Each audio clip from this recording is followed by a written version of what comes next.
Hello and welcome to Study English IELTS Preparation. I'm Margot Politis. Today we'll look at some aspects of grammar and spelling that often cause problems. Concentrating on these areas will help reduce the number of mistakes you might make and improve your score.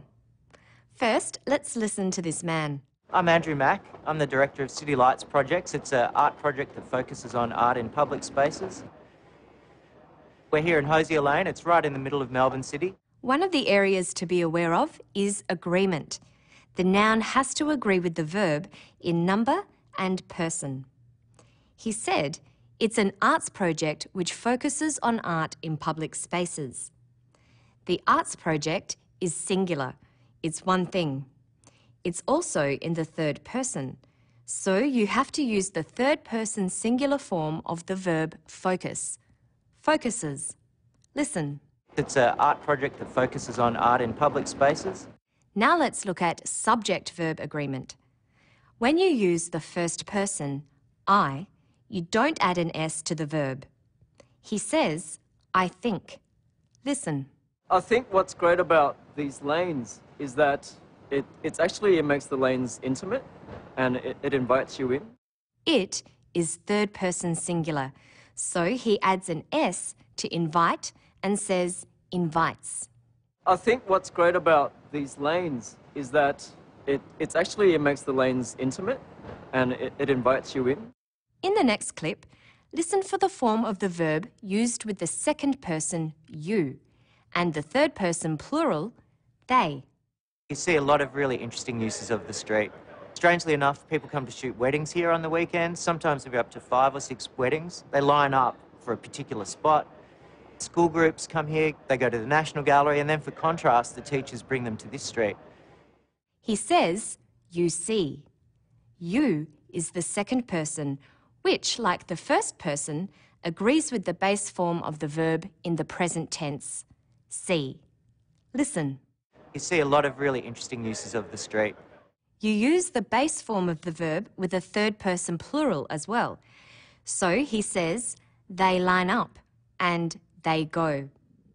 Sometimes there'll be up to 5 or 6 weddings. They line up for a particular spot. School groups come here, they go to the National Gallery, and then for contrast, the teachers bring them to this street.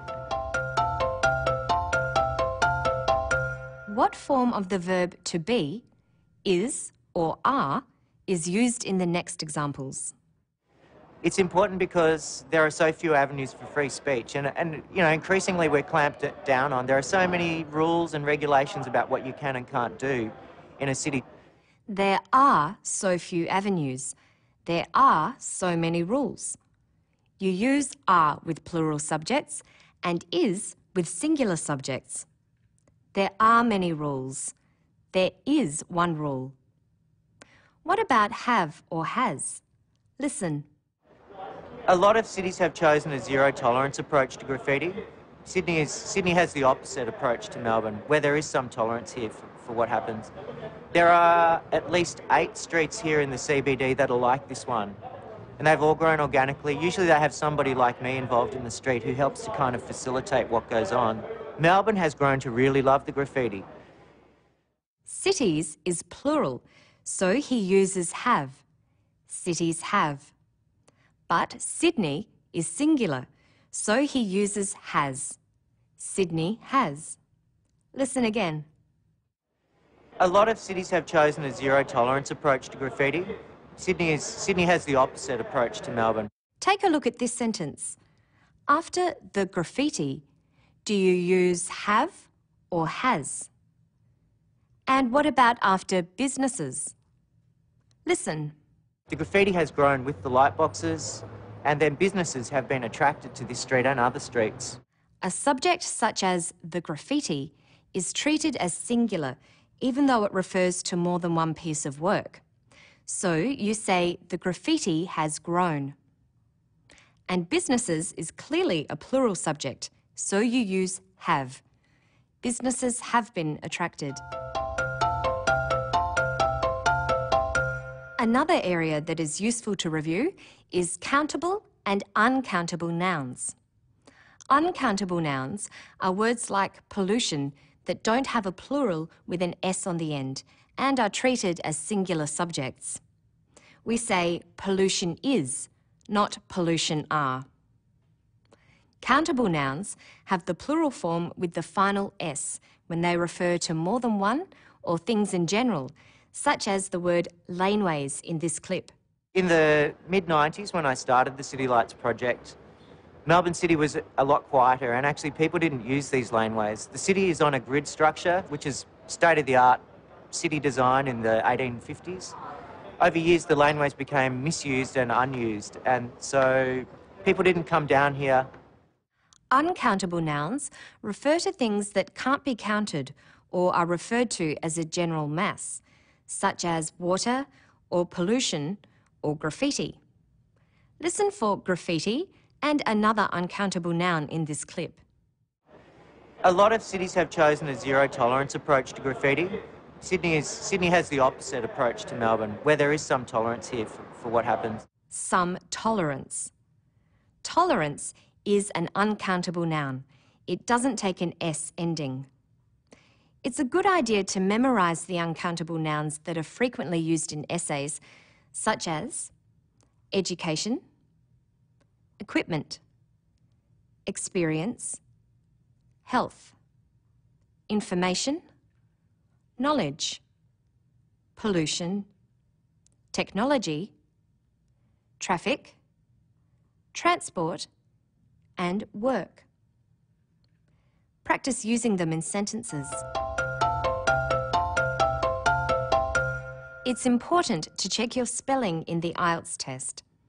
There are some features of English spelling that can be troublesome. Many words have double consonants, such as pollution, and need to be memorised.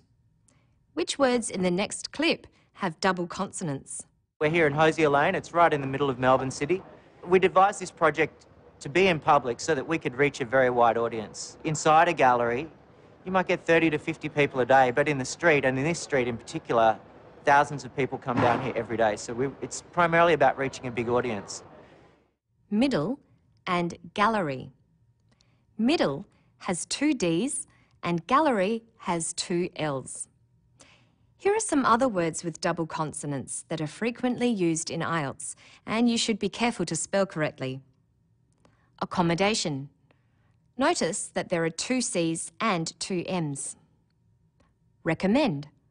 Only one double consonant this time, the M's in the middle. Opportunity.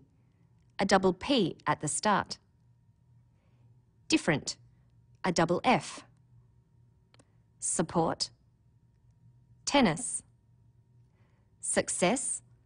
A double C and a double S. And possibility. Another double S. Misspellings can also occur when a letter is silent in the word. You should learn how to spell doubt. Notice the silent B. Foreign, a G that you don't hear. Wednesday, don't forget the DNE and that it needs a capital letter. Autumn, a silent N on the end.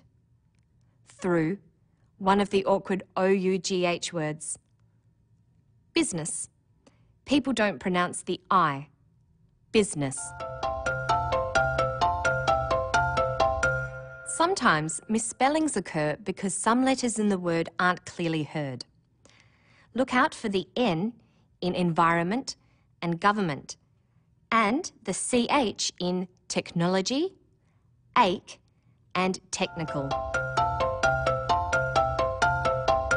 That's all for today. In the test, try to use your time efficiently and wisely.